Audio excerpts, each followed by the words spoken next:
Welcome to the Flint Catholic Podcast. I'm Father Tony Smila. And I'm Michael Hasso.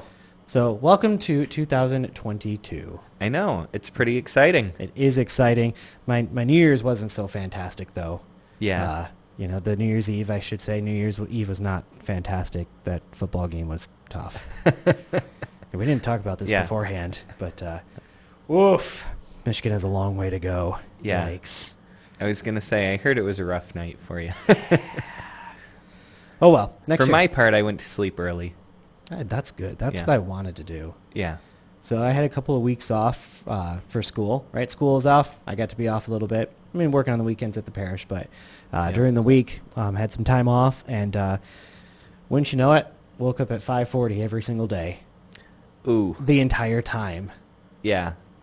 Yep. It's hard when you're in that habit. Is this what it's like to get old? Yeah, it Oh. is. I'm pretty sure.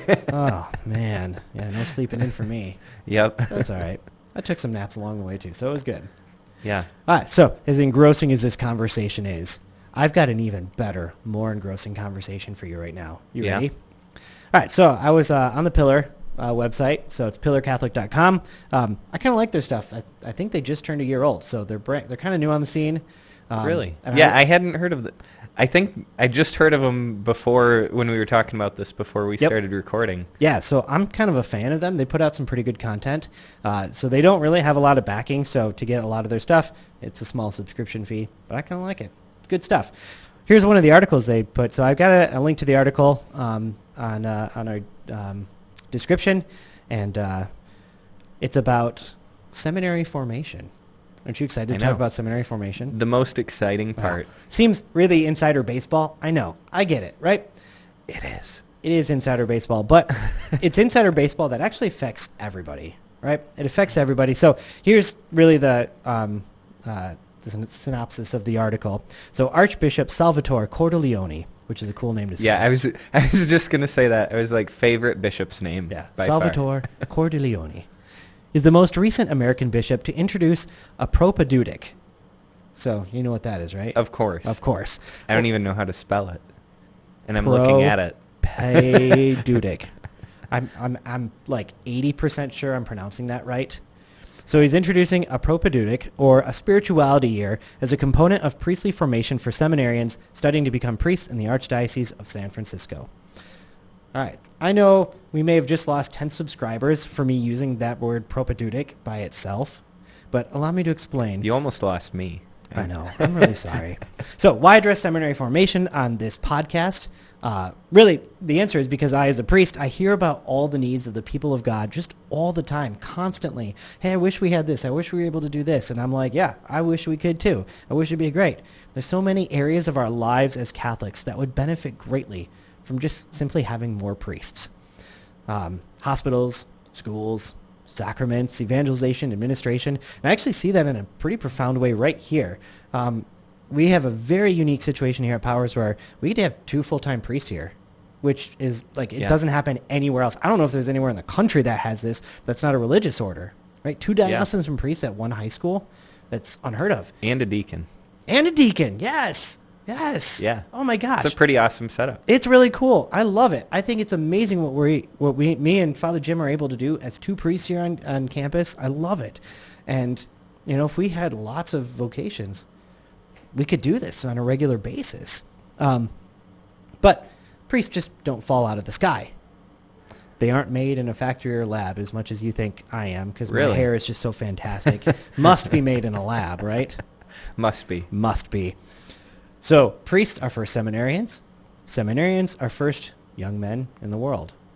And that's kind of how it always is, obviously, right? Duh. Yeah. So it isn't only the responsibility of the vocation director of the diocese to foster these vocations. Really, it's the responsibility of all of us. So this is where I'm heading, right? It's all of our responsibility to make sure this happens. So we are to encourage good vocations. We are to pray for and support the men struggling with the call. We're to pray for and support men in the seminary. Take it from me, seminary is incredibly difficult, incredibly hard. It is not fun. I really don't ever want to do that again. Nope, all done with that. Holy cow. Whew. So we're also to pray for and support those who run seminaries. I think them in particular, those who run the seminaries, they have such a oversized effect on the formation of priests and really the direction of an entire diocese falls on their shoulders. Well, in many dioceses. Yeah, sure. Yeah, Sacred Heart has a bunch of dioceses. Yeah. When I was in Minnesota at St. John Vianney Seminary, we had guys all the way from Alaska and Alabama Yeah. in one seminary. Yeah, and it's like, when you think about that in a way, it's like, at least some of our, some of the leaders of our seminaries, it's like, they might have more influence than a lot of bishops in that way. Agree. I would especially wholeheartedly agree. on the future of the church, because these seminarians are, at least some of them, eventually going to become associate pastors and then pastors, Exactly and right. eventually some of them bishops. That's exactly right. So this is a huge, huge impact that they can have on a lot of young men's lives and on the whole church. Yeah. Yeah, it's so important. And so really to pray and support those who run seminaries is such a big deal. And especially when they make decisions like this, which are so, so good. And one of the reasons I really wanted to bring up this article is, when was the last time you saw an article and it made you feel good? Right? You saw a news ticker item and you're like, that's great. Yeah. I'm excited and encouraged by this. Yeah. Like, not very often. So when it happens, I want to make sure you guys know about it. So he continues in the article. For a long time, I've been wanting to institute a spirituality year here. So it's Cordileone talking. I've been wanting to institute a spirituality year here, but it is difficult to add on an additional year to the formation process. So we've been doing a kind of spiritual formation in the summers for the students in pre-theology, and then last year we got more serious about instituting a full propedeutic year because this is in the Ratio Fundamentalis. All right, we'll skip the Latin there. Essentially what we're saying here, so the spirituality year, let's actually talk about the spirituality year for a second. From the moment I stepped into seminary to the moment I left, really it's an academic program. It's really focused on the academics. I got to know what I need to know, which is good, right? I mean, I'm not here to blast the academics. I think it's important that I'm smart and, SMRT, right? I need to be smart and know what I'm talking about. That's an important thing. But really, to me, there's just an over-focus on that. And I think a lot of the other things suffer because of that. So they're recognizing this and they're saying, listen, we got to focus on the human element. We got to focus on the spiritual formation, all these the pastoral formation. Those need to be there too, not just the academic formation. And so a spirituality year is a year outside of academics. And in fact, the way they describe it here, it's even better than that. So if I wanted to, I could have taken an optional spiritual year during my seminary time. Just, hey, I need a year just to focus on different things, focus on my spirituality, get away from the academics because the academics are blowing me away. Could have done that. A lot of guys do choose to do that. I didn't choose to do that. Didn't feel called by God to do that, so I never did. But a lot of guys do. But they're going to make it mandatory as part of the program. And as we'll see, it's a really cool part of the mandatory program. So he continues, he says, as we started planning for it, and I talked with the other bishops who sent students to study in San Francisco, everyone was in favor of it. This is really encouraging. I like this. It's encouraging because it isn't easy to make a decision like this. Yeah. There's a lot of pressures in a seminary, a lot of pressures that especially seminary rectors have. They're in a difficult position in a seminary, and I get it, where they want to form men to the priesthood well. Yeah. But they also need to do so quickly. Yeah. Right? And I was just going to say, if you think about it from the bishop's position, if he got support from other bishops, there is this tension of, you have people, and not even necessarily the bishops themselves, but I'm sure other pastors and the church in general that they're responsible for. They're like, we're waiting for these, soon-to-be young priests. Yeah. And they just agreed to taking an additional year of formation. Right. And, I can see how that'd be unpopular. It already takes between 6 and 9 years. Yeah. It already does. And so, if you're going to add another year on top of that, you're waiting a decade from time the guy starts to time the guy finish. Yeah. That's a long time. Yeah. I took 7 years myself and certainly could have taken a couple more. So, there's this tension between the two where the seminary director wants to make sure this guy is really well formed, and he'd probably have him for 2 decades if he could, right? Yeah. But then there's also this perhaps, and I don't want to say it's a conscious pressure, right? I think it might be an unconscious pressure from the diocese. They're in desperate need of priests. We need priests. And, we in the Diocese of Lansing are pretty blessed. We're not in that dire need. But there are some that, they're really in need of priests. They need priests. Oh, yeah. And priests bad. And so there's a pressure to keep the seminary experience short and to ordain as many men as possible. Yep. That's a tough place to be. All right. So he continues, despite the positive results, both Wagner, wow, not Wagner. That was a result of my Michigan fandom. Yeah. Franz Wagner. Yeah. Michigan basketball player. Both Wagner and Cordileone recognize that adding a dedicated propedeutic year to the beginning of seminary can be a challenge for some dioceses and seminaries. For me, there are no hesitations about the spirituality year, which we're properly calling the propedeutic year. How many times are they going to throw this word into this article? Propedeutic. A lot. Oh, my goodness. I think somebody was really a fan of this word. No doubt. My goodness. It was like the first reading from yesterday where the word love was in 9 times. Yeah. In like 3 sentences. Yep. All right, we get it. It's all Yep. about love. We get it. All right, I got to keep going. Cordileone said, although I know for some bishops there are hesitations precisely because it is adding on another year of formation. There are bishops who would like to see if there was another way you can incorporate this in the seminary formation, Cordileone said, but I think we need that year. I think they need that year of transition before they go full into seminary formation. This is the difference that I think is fantastic. I 100% agree with this. I 100% agree this is absolutely needed. Because what they want to do is they want to put it at the beginning of the seminary formation. Put that put that spirituality year right at the beginning. Yeah. I was actually really impressed by that because I didn't really know where you were going with this. I didn't know it was going to be at the front end, but I think that makes a lot of sense. Yeah. Like, let's get them started on the right footing. That's exactly Let's right. make sure that they know, that they feel confident that this is the call from God. Well, I think it's even more than that because, at least for me, it took 5 years to know, like, I'm actually going to be a priest. Yeah. I was in my 5th year seminary when I realized it, and maybe that spirituality year would have helped. I think there's even more that's in that, too. Certainly guys can do that and figure it out in that first year. Then you still have, 7 years, 8 years after that. That'd be awful. And I don't know if you know this, but I'll throw it out there anyway. Do you know what this propedeutic year actually looks like? Are there any details that are... Yeah, we'll keep Okay. going. It's Okay. in here. It's in here. And this is, that part is what gets me kind of excited, too. So, it's good stuff. All right. So, before we get there, he continues in the article, says, it's responding to what's happening in the culture and then doing something positive. So we're living in such a toxic culture, and education is such a hard thing now. People have shorter attention spans. The pervasiveness of technology and social media feeds that. I don't think a lot of men are really ready for seminary formation when they enter. Yes, preach. Because I wasn't ready. They need a year basically to detox, to focus on human formation and spirituality in order to prepare them to really reap the fruit of their priestly formation when they enter the seminary. Yes.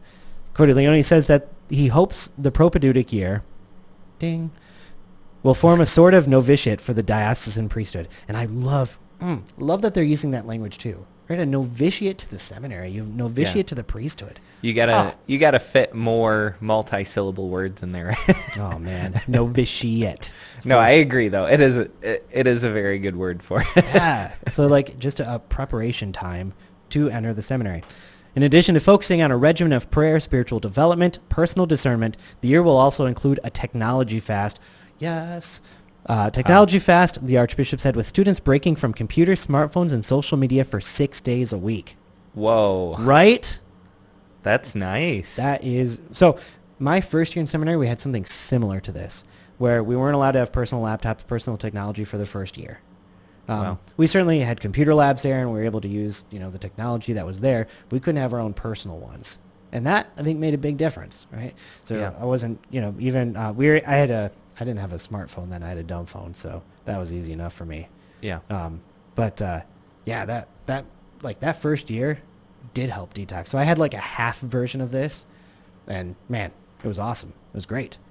We find how quickly, how much we rely on those things and how much they don't fulfill. Yeah. So I'm all in favor of this technology fast, all in favor of all the things they want to do, but that part really just screamed out at me and just went, yes. And I think all of our listeners know how much you dislike social media. Well, that's true. That's true. That's the easy part for me. Gosh. Oh, I hate social media. No doubt. That's the easy part for me. Now, think about this. If I had to give up Michigan football, watching that on Saturdays. Maybe that's your one day a week, though. Well, it could be. That's true. It's one day a week. Yeah. And it's only part of the year, too. It's true. It's only part of the year. Especially if they lose. And I certainly don't have to give up the Lions, so, that's not a sacrifice. Oh, goodness. So I love this. So many of us are addicted to social media, video games, YouTube, Netflix, right? There's so many things that grab at our attention. So to be given an opportunity to detach from all of that, that's a really great gift you're giving, guys. And it's going to be so immensely beneficial to them. Yeah. It isn't helpful to dioceses or people to have a priest who isn't ready to accept the demands of the priesthood. Now, are any of us ready to accept the demands of the priesthood? No. Is anyone ready to accept the demands of marriage when you get married? No. Right? No, of course not. You're not ready for it. You just kind of jump in. You're like, all right, we'll figure this out. Yeah. Right? But it isn't helpful to someone who's not ready to accept it. Yeah. Right? You got to figure it out some way. But and I would say in the priesthood, we definitely have a target on our backs from the evil one. Yeah. Like that's, man, spiritual warfare is real. No doubt about that. And we all know too well what happens when priests aren't ready to deal with that. Yep. They show up in the newspapers. Yep. And that's not good. Nobody wants that. It would definitely, and I'm well okay to say this, it would have been better if they'd not been ordained at all. Yeah. And that's a sad thing to say, but it's true. It's true. So, seminaries shouldn't feel the need to ordain everyone who goes through. And they don't. I'm not saying they do, but, if you're worried about, well, we're letting a lot of guys go, well, I'm okay with that. Yeah. Right? I'd rather they do that than ordain guys that shouldn't be ordained. Yeah. Okay. Next line. We're almost through. Seminary formators saw a need to be sure academic progress would not be the only criteria for moving forward in priestly formation. Now you're speaking my language. I had to throw that part in there. Yeah. I saw that and went, yes, my heart melted. It was so good. Yes, not just academic, but in fact, it goes even further than that, and I love it. The revised PPF. Oh, of course, the PPF. Of course, the PPF. We all know what the PPF is. The program for priestly formation. So, insider baseball, it's not insider baseball, it'd be insider Vatican circles. Yeah. Insider church circles. Yep. Something like that. That's PPF is kind of out there, but PPF is a program for priestly formation. So, the revised PPF includes new weight given to stages rather than years for different phases of formation. Tobin said, the PPF's focus is on benchmarks, the outcomes that must be achieved to the next stage in his formation, rather than on chronological times. Sources close to the USCCB, the United States Conference of Catholic Bishops, told the Pillar that the draft PPF sent to Rome would allow for a variety of options for the propedeutic stage. Ding. Including that it take place concurrently with other aspects of formation in some cases, rather than requiring a distinct period of time. I really like this. I'm a big fan of this. It's encouraging to me, too, because it isn't primarily about the academic formation and treating the seminary like a graduate school. That's really what seminary oftentimes felt like, a graduate school with a bunch of stuff added on top of that. So, yeah, it was... To be honest, that's what it sounded like from talking to many priests. No doubt. It really is what it felt. And I didn't want to go to college anyway, right out of high school, and so put me in the middle of all that, and it was like, gross. Yep. So it's about forming men and preparing them for the priesthood. Is real life like graduate school? Oh, of course. Not at all. This is why you jump on YouTube to see my face reaction to that. Yeah. You're not on YouTube and seeing this live from YouTube. Yep. You missed me about pass out from being angry. Anyway. It's about forming men, preparing them for the priesthood, right? That's what it's all about. And just like in spiritual life, different people go at different paces. And that's okay. If you need to take more time, that's fine. There shouldn't be a stigma attached to that. Shouldn't be a mark of shame or a red flag that this person isn't doing what he needs to do. Hey, I'm going at the pace I need to go. If I need to slow down a little bit here, I'm going to slow down a little bit here. And so in the end, I really think this is great news. I really hope this attitude is adopted everywhere. We don't need more priests. We need more good and holy priests, faithful priests. The formation that seminarians receive is a major influence over his entire priesthood, and we should make sure that we're putting men in the best possible position to serve God and serve the people well. That's what it's all about. And I'm going to be honest, I don't know if seminaries do that super well right now. Yeah. They're okay. I have nothing to complain about in my seminary formation. I thought it was fine. But we certainly with this is a really good step in the right direction. Yep. So, and really, the laity, you guys have a lot to say in that. So encourage and support your bishops and vocation directors to see the great benefit of this, right? Most of all, pray for them. Pray for them. I will tell a small story about this, or a real personal thing that I've experienced. So when I was at St. John Vianney in Minnesota, that was my college seminary out in the Twin Cities. And that place was like bathed in prayer. Like it was so powerful to me, where I would take one step inside the doors and I could like literally feel it. Like there was something that was protecting all of those doors in that building. Like you were inside that building, the seminary building, you felt the protection. I don't know how else to explain it besides I felt protection. And That's awesome. That was so cool. Just knowing that place was bathed in prayer over and over again, constantly. Not that I didn't really feel that at Sacred Heart, but it was profoundly noticeable at St. John Vianney. And that's the power of prayer, is the people praying for their priests, praying for their seminarians, praying for the people that are going to care for their spiritual needs. And that's so great, and that's so needed. And so I encourage all of you to do that. Pray for your bishops, your vocation directors, your seminary rectors, their teachers, the formators. Pray for the seminarians. Pray for the young men who are being invited to this incredible life of the priesthood, because it is a great life. I love being a priest, and it's just awesome. And I would not have made it through seminary without the prayers of so many people. Seminary was super hard. It was just awful. I'm not built for seminary in any way, shape, or form. Everything about it, you look at me and go, he's not going to make it. And yet here I am, through the power of the Holy Spirit and prayer, God. So prayer matters. It's important. And especially when they take positive steps like this, man, encourage, pray, keep it going. I love it. Amen. Amen. That's awesome. All right. Got some announcements here after the break. And we will jump into what does it mean to be #blessed. Yep. The Blestival is coming. Let's go. Are you in need of a retreat? I kind of am. I'm ready for a retreat. I'm in need of a retreat. If you are in need for a retreat, January 7th through the 9th at St. Francis Retreat Center in DeWitt, they're having a women's retreat. A week later on January 14th through the 16th, St. Francis Retreat Center is having one for the men. So let's see, 5, 6. You got a couple of days, women. Sorry. And you've got about another week, men. So take a closer look at Matthew Kelly's popular book, Rediscover Jesus, and rediscover what we know about Jesus, who he is and who he was, and how that should impact our lives today. So check us out on Friday. It begins at 5:30 p.m. with Mass following at 6:30, then dinner. The retreat concludes on Sunday around 11 a.m. The suggested donation for the weekend is $185. For more information or to register, visit www.stfrancis.ws. Ooh, they got a new website. That's fantastic. I like it. It's snazzy. stfrancis.ws. Or call 517-669-8321. Again, the number is 517-669-8321.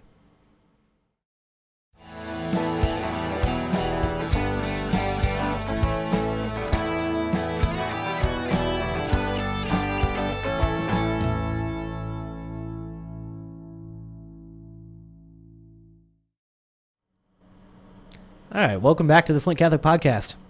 Yeah, so this segment we're going to be talking about what does it mean to be #blessed. Blessed. We also threw around the idea of the Blestival. Yeah, but I didn't actually come up with that. So I have to credit Father Gordon Regal for that. When he was at St. Robert's in Flushing, he came up with the Blestival.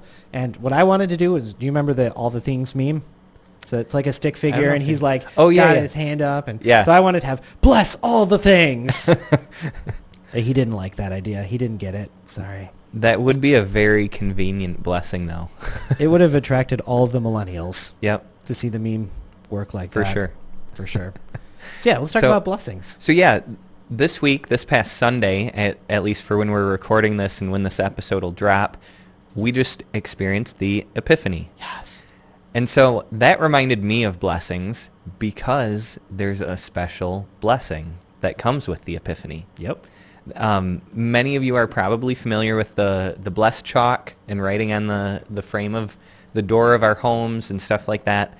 So it's this special time of year where we're able to bring a blessing to our homes and actually to others, which we'll talk about later. Yeah. So this time of year also, this is one really cool thing. Not not everywhere does this anymore, but there's special Epiphany Water, which is really cool. Really cool. A lot of people don't know. I actually only found this out maybe a couple of years ago, but a lot of people don't know there's 3 different kinds of holy water, and there may actually be more. I don't know if there's anything other than this. I'd have to think about it. But I know there's at least 3. So you have regular holy water, which is just water that just is blessed in the name of the Father, Son, and Holy Spirit, right? It's a little more involved than that, but yes. Yeah. And then you have exorcised holy water. Yes. That's the good stuff. You got exorcised salt, and it basically it's a longer prayer. Few minute blessing, something like that. Maybe 10-minute. When I do it, I like to do it in Latin. Oh, okay. Really unleash the full power of the blessing. Yeah. So it takes a little longer. It might just be because it takes me longer to fumble through the Latin. Yeah. But it's pretty cool. You like sprinkle the salt in there after you exercise the salt. Yeah. Yeah. So that's like turbo powered. Yeah. That's like your diesel holy water. Yep. If I got like that right. that. Yeah. Yeah, so again, really cool. But then there's actually even another level of holy water, and it's Epiphany Water. Mm-hmm. And part of why it's so special is because it can only be blessed one time a year. Yeah. On the Epiphany. And I don't know if, again, this might be a Latin thing. I don't know if that's it or not. But my understanding is this blessing takes like an hour or something like that. So when it's done the right way, yes. So I've done that before. So you've got me as the priest, and then you've got a cantor just kind of chanting back and forth, a lot of psalms, a lot of Latin. Yeah. And so then you do the water, you do the salt. Yeah, it took at least an hour. The one time I did it the full way through. Yeah. It's really cool though. Yeah, so it's a big people responding in the chant too. It was awesome. Yeah. It's a very like liturgical sort of blessing in that way. It's very involved. Well, what was really cool about that one too is everyone kind of brought their own chalk. They brought their own water. So I'm like surrounded by the like probably 50 milk gallon jugs of water. Yeah. And then like just boxes of chalk over here, all kinds of chalk. Yeah. It was really cool. So everyone brought their own. It was super awesome. It was a lot of fun. Last year I couldn't make the mass where there was going to be a lot of blessings of this afterwards, and so I just handed a friend of mine that I knew was going. I was like, here, and gave him a gallon of water. Yes. And they were like, really? Okay, I guess I got to up my game then. That's exactly. So then they got their gallon of water. Hey, this has got to last all year long. Yeah, exactly. Man. Yeah, you got to make sure you don't run low. Yeah. I don't have the Epiphany power right now. Yeah. I can't make Epiphany water, sorry. Yep. So you're like another, 360 some days away from being able to do it again. Depending on which calendar you use. Yeah, there it is, I know. There it is. We got into this before we started recording. But we did. Yes, it was a couple Sundays ago. I woke up that Sunday feeling like, I have the Epiphany power. Yeah. I could feel it. I was going to say, you could like feel your hands like tingling or something, and you're like, yes, let's go. Could. Yes, I could. And this is why you should watch the YouTube version. Watch the YouTube. We're just like forcing everyone on YouTube. Yeah. I don't even like that when I would listen to all my podcasts not on YouTube, so I don't know why I'm forcing people to do what I don't do myself. Yeah. Sounds a little hypocritical. It is. I'm a hypocrite. That's terrible. All right. Anyway. Talk about blessings. On to blessings. Blessed. I need to be blessed. So I wanted to talk about a couple of misconceptions about blessings in general, because I found this a lot. Many people think that only priests or other clergy can give blessings, and that's actually not the whole truth anyway. We as baptized Christians can also impart blessings. There's actually a blessing. I don't know exactly where this comes from, but I know there's like a special blessing for parents to bless their children when they're, particularly when they get engaged to be married. Cool. I don't think I knew that. And actually, now that I think about it, it might be a special like Polish blessing or something like that. You would know that. Yeah, because I think it was like, I think this was my in-laws that had done this or something. Now that I think about it, but there are traditional blessings for lay people, especially for parents to bless their children. For sure. And the way to think about that is, parents have authority over their children. And that's what allows them to bless. Yeah. Right. So when you think about a traditional blessing, right, what do we have authority over? Through our baptism, we have authority over evil spirits. We have authority over bad things, right? We have authority in Christ Jesus. So that baptism allows us to bless. So parents certainly have authority over their children and can bless them. Yeah, and that's exactly what I was going to say. Thinking about I'm sorry. No, that's great. Thinking about authority, because it's really about authority. We have a special authority for blessing, particularly our closest loved ones. Yeah. And for sure. That's such a powerful thing, and so we shouldn't underestimate that. So, like, just for example, parents, you should be blessing your children all the time. When I was growing up, my parents would bless me and my siblings every night, all the time, and that was so powerful. I can't speak highly enough about the impact that had on me, especially looking back. I probably didn't realize the full impact of that in that moment, but that was huge. So I'm curious, what did it look like when your parents blessed you? So what my mom would often do was just like a sign of the cross on the forehead, like with her thumb. Yep. Kind of like at baptism. Yeah. That's a great way to do it. Very similar sort of thing. It's a very great way to do it. And actually, now that I think about it, in the rite of baptism, parents bless their children. They do. So this is all over the place, but oftentimes we don't necessarily recognize it. So I think it's just really important to call our mind to all of these things. But also, going back to authority, what else do we have authority over? Our homes. Yep. Because this is the place where we live. This is the place where we raise our families. This is a place that, in particular, we have a special authority over because we live there. And so, while I still highly recommend getting a priest to bless your home, what I'm saying is it shouldn't just stop there. Yeah. So, like, just for instance, when Ola, my wife, and I, when we bought our house, we had a friend of ours who's a priest bless the house, but we never stopped blessing the house. Yeah. We bless our house regularly. I don't really know how frequently, maybe monthly, maybe more than that sometimes, I don't know, but just frequently blessing our house with holy water and just asking God to bless us and bless our house. Yeah. That's something you can do all the time. It is, and it doesn't even require more than just grabbing some holy water. Yep. Yeah, exactly. Just kind of getting the place a little wet. Yep. It's good. One of my favorite blessings is part of the blessing of a house, though, for a priest. Yeah. And especially if you use the right version of the translation. It talks about granting them the fatness of earthly needs. It's just fantastic. I love saying it. And I always kind of emphasize it when I know someone hasn't heard that before, as well as the fatness of earthly needs. Bring it all to them, Lord. It's so great. I love it. In that same book, too, by the way, actually, I must say, maybe that's my second favorite, because my first favorite is one I've only done once.